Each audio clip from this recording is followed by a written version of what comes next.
Stretford, Anthony. Yeah. He shouldn't really be on there, to be honest. He's got a job to do. So what's he doing pouncing around on a television programme that half the brainless dimwits in this country want to watch? Well, he would say that he wanted to bring our attention to... I can't remember what it was now. His misgivings. Well, perhaps that. I'm sure the £400,000 appearance fee had some bearing in his decision to do it, and also he didn't really have anything to lose because he was looking at the end of his political career. I mean, I'm sure that somebody with his wile and can fashion some other career, but it's nothing really is quite as delicious as being at the top of a political pile, I bet.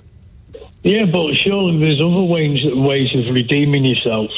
And to be honest with you, I don't think that programme's straight up. I reckon it's rigged anyway.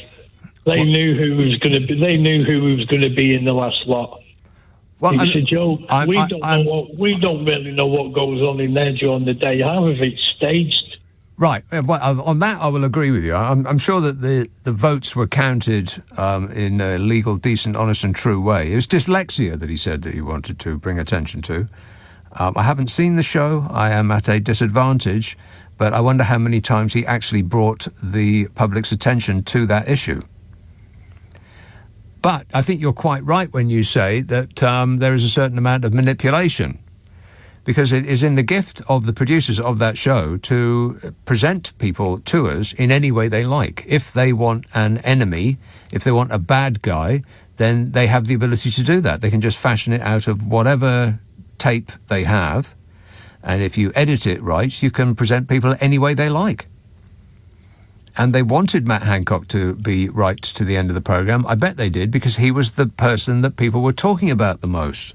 That's why they gave it. They didn't give him $400,000 because they thought he had a nice face. Concert. Hello, Sean. 14 million, mate.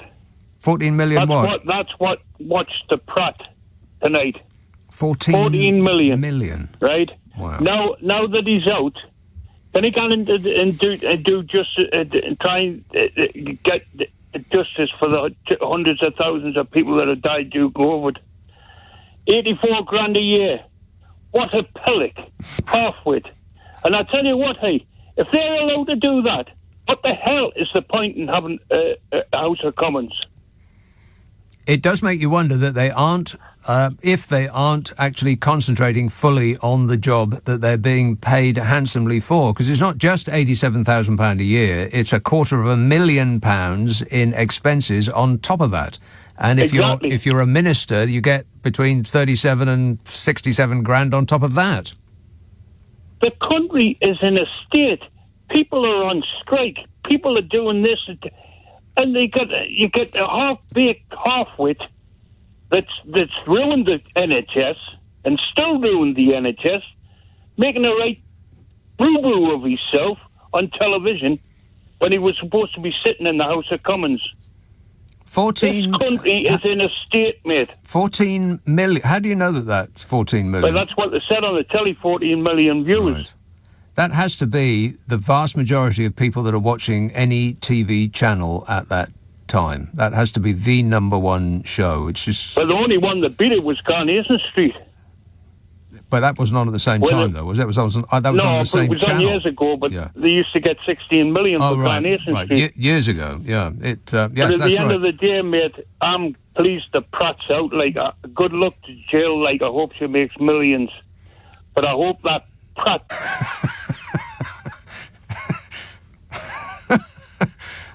Okay. Thanks, Sean. I believe my assistant relieved you of the pleasure of hearing what he just said, but if you've seen the programme, then you will know what he's been eating. I feel like dyspeptic. I feel slightly sick, and I haven't even had a camel's part. Here's some stats on Hancock and his very switched-on PR team. They posted 24 videos of him on the app during the course of his appearance on that show, all linked to his stay. He's now got more than 77,000 followers and at least 500,000 likes across his official TikTok account, while videos of him overall have been watched, get ready, 400 million times. That's according to TikTok's internal data. So I can only assume that it's kids who are watching them, because that's the major demographic of people who are on TikTok, and it's kids who are voting for him, unless there was some kind of underhand campaign to keep him in by right-wingers. And at this point, I wouldn't be remotely surprised. Kingston, hello, Sophie.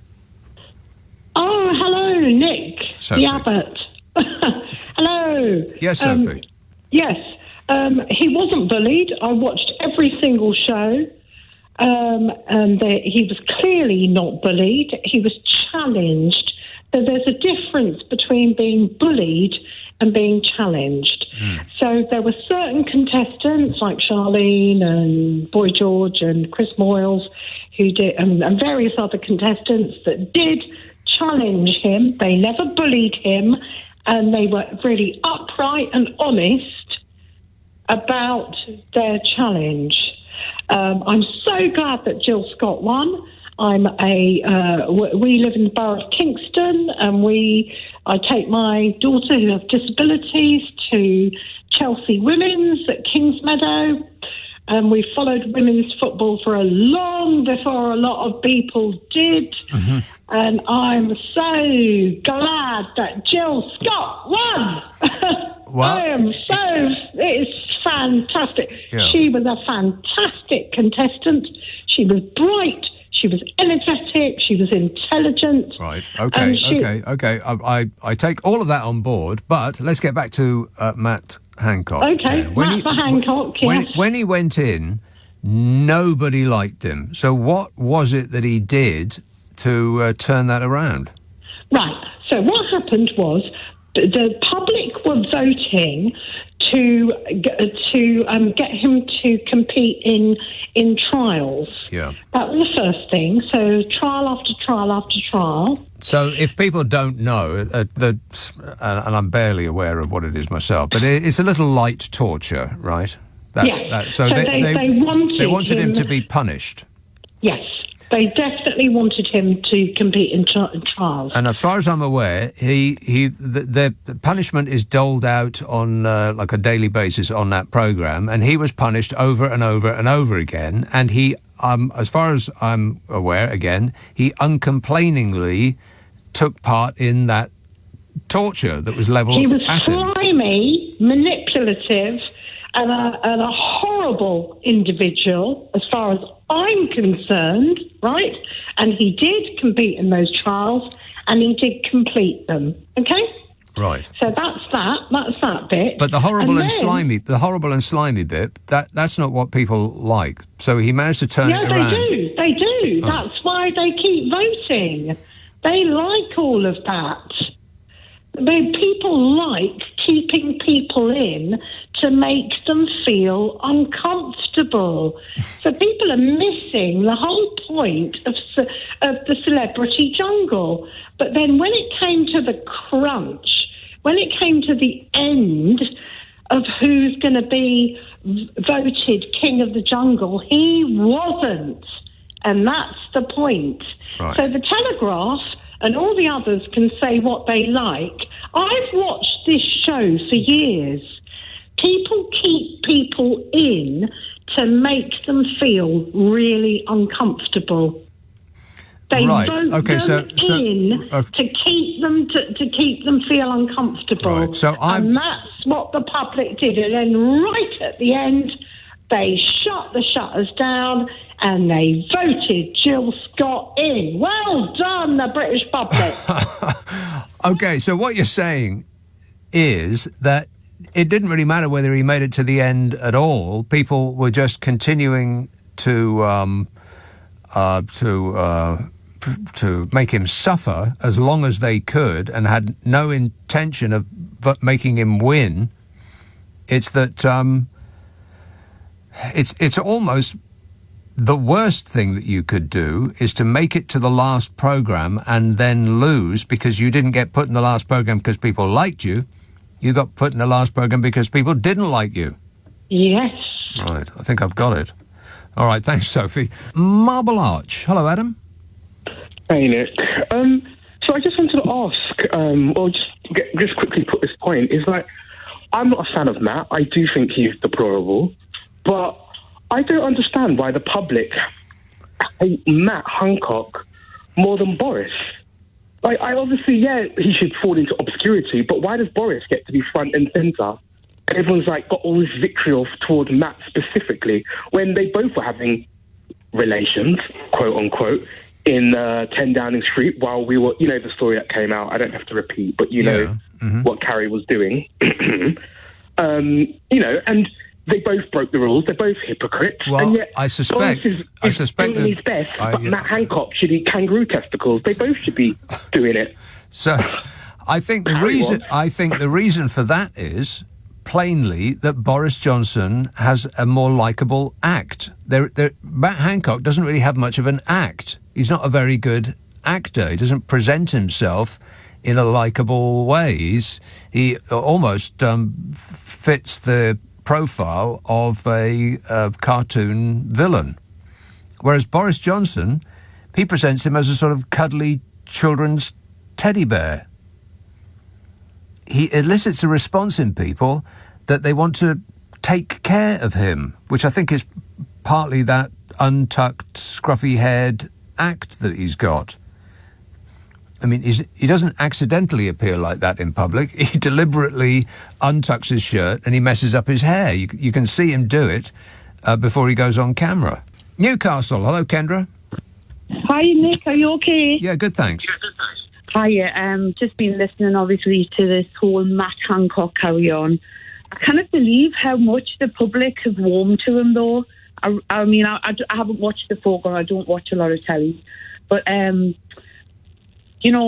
the whole thing with him going in there and getting all this money when he should be at work. And then I've just been on Twitter reading all the comments about him, saying, he's just, a normal lad and all. Normal? What's normal about him? All the money that they get paid, he's off on this so-called, trial, but it's a holiday, really, isn't it? They'll be in a 5-star hotel now, having lots of champagne. You'd be thinking about what he's spending his money on. But how blind are we getting to this whole thing with Cruella losing her job, then getting her job back? This doesn't happen in the real world, I'm afraid. It shouldn't happen. And I think that you can express that opinion because you haven't watched the show. You haven't been manipulated like I believe that other people who watch that programme. Well, but that's all you hear about, though. Let's face it, you go on Twitter, you go on Facebook, it's all about the jungle, it's all about Matt Hancock. Like you say, he's got a TikTok, I haven't got that. No. But anyway, they're just focusing too much. And those people who have lost their relatives when he was sending everybody back in the care homes, I can't imagine how they're feeling at the minute. It's just like now, like you say, he's a celebrity. He was a dishonoured MP and now he's a celebrity, which stands for more, unfortunately, in this country. I'm afraid it does, yeah. Kendra, thanks for that. Just to refresh your memory, Matt Hancock was the health secretary during the pandemic, and early on, care homes and retirement homes were treated like some sort of dumping ground for those infected with COVID and who were in hospital. He just cleared hospitals and put them in care homes where, of course, very, very sick and old people were resident, with the inevitable result. He was also responsible for PPE during the pandemic. And you can remember pictures of nurses in bin bags because they couldn't get their hands on PPE. And afterwards, Hancock said, there never was a national shortage of PPE thanks to my team. He also said that there was no evidence of healthcare workers dying due to a lack of PPE, neither of which is true. At the end, he awarded nurses a 1% pay rise for their trouble, which was a pay cut because of inflation. And there was the billions and billions and billions and billions of pounds of your money that went to friends and relatives and donors of the Conservative Party for PPE, which in a large measure was unusable or never arrived. Where the money went, nobody knows. Toby's in Bristol. Toby, what would you like to say? Hello, I was thinking about your Patillo statements, and I remember in '97 the pleasure I got in him losing his seat, and I was just thinking he's more like Neil Hamilton, in that he's this awful person with his wife, just traipsing around studios, becoming part of right-wing political parties. Jeez. And I don't think there was a period where they just popped up blooming everywhere, and they'd do anything. I mean, absolutely anything for a quid. And he still does. He's now over in Wales, isn't he? Is he? The point I was trying to, with the point, I think. God, haven't they suffered enough? The point I was going to make was that Hancock is responsible for the policy that put the 12,500 vulnerable people into care homes who died, and the Disability Rights website has now managed to establish that approximately nearly 40,000 additional deaths directly due to infections in care homes. And he's not the same. He's not just some sort of clumsy, dull politician who wants a media career, because that's clearly what he's aiming for.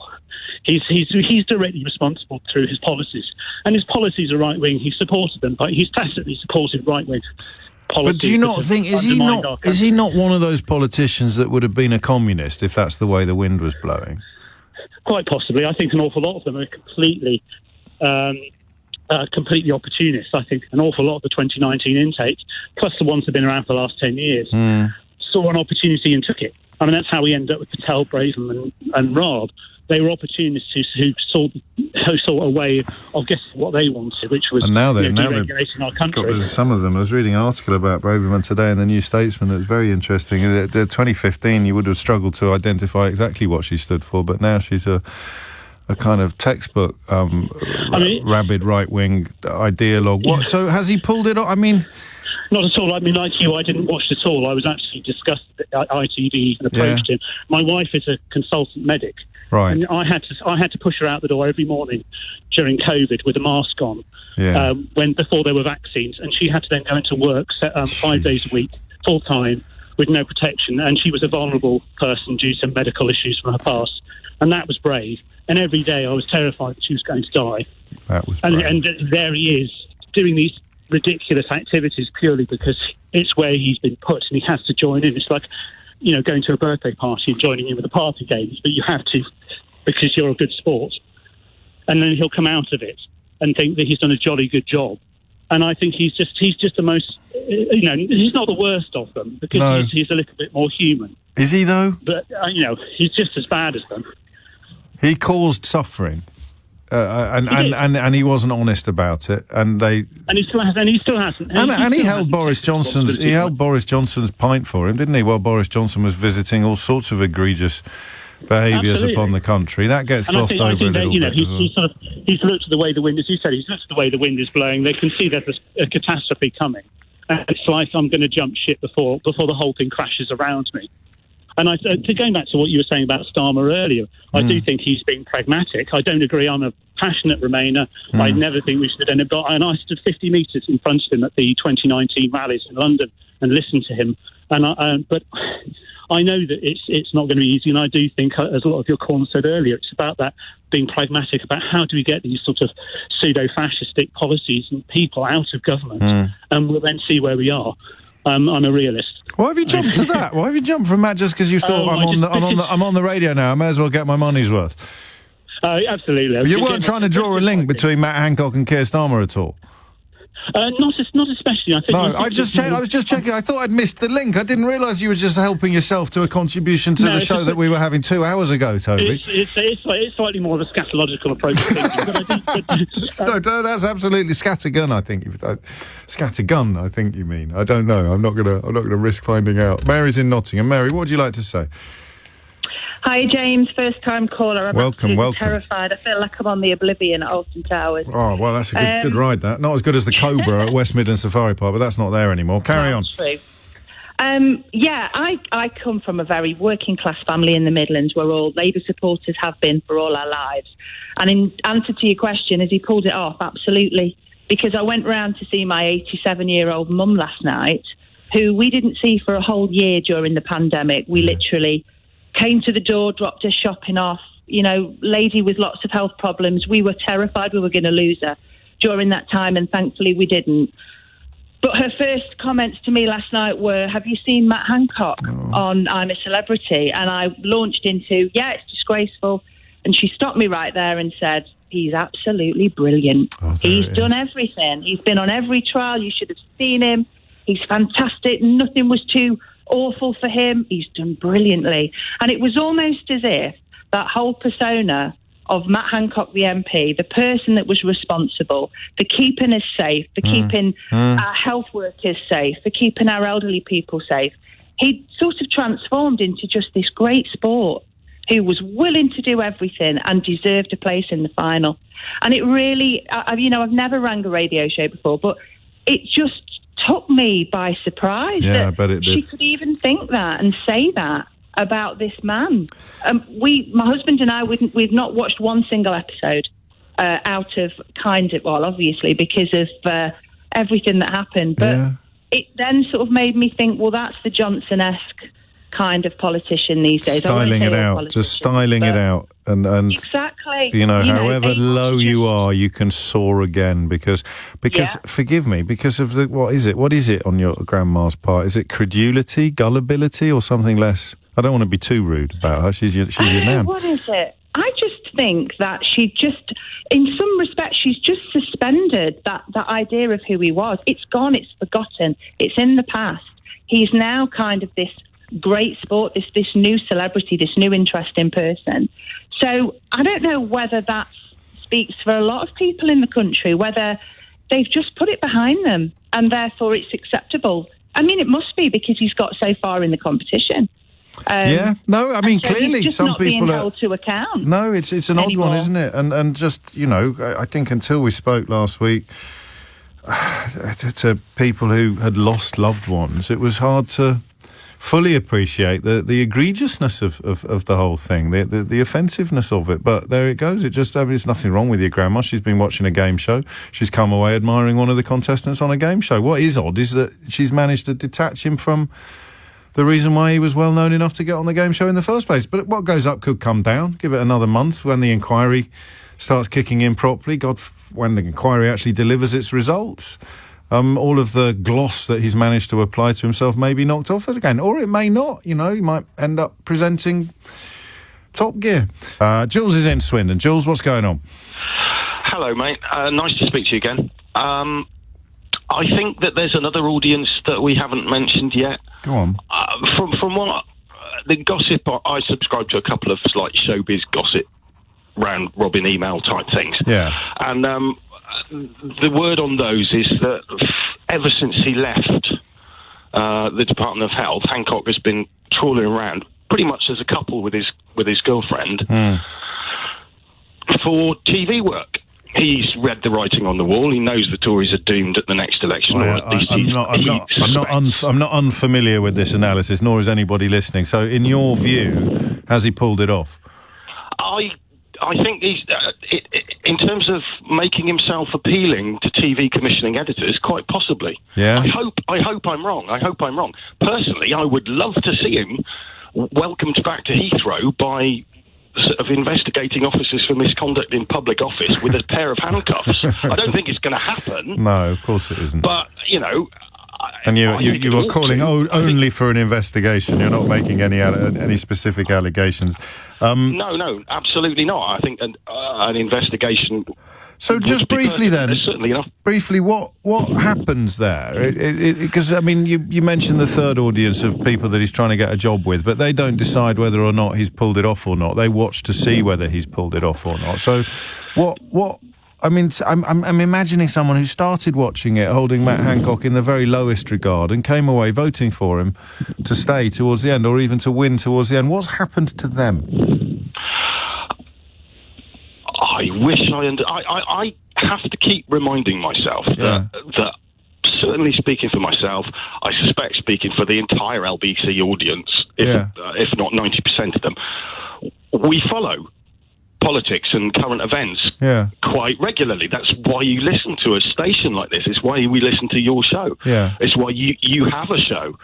Is because there are people out there who do follow this. I think that the Venn diagram of the audience of I'm a Celebrity, Get Me Out of Here, and the Venn diagram of people politically engaged, there's quite a small overlap. It's an interesting point. You have to be careful not to. People who've seen him on the telly when he was health secretary and now seen him on the telly. He's some bloke who's on the telly. I hear you, and I think usually you'd be right. But the idea that people were not fully engaged with the coronavirus when Matt Hancock was in charge of the country's response to it is, I think, stretching it a little.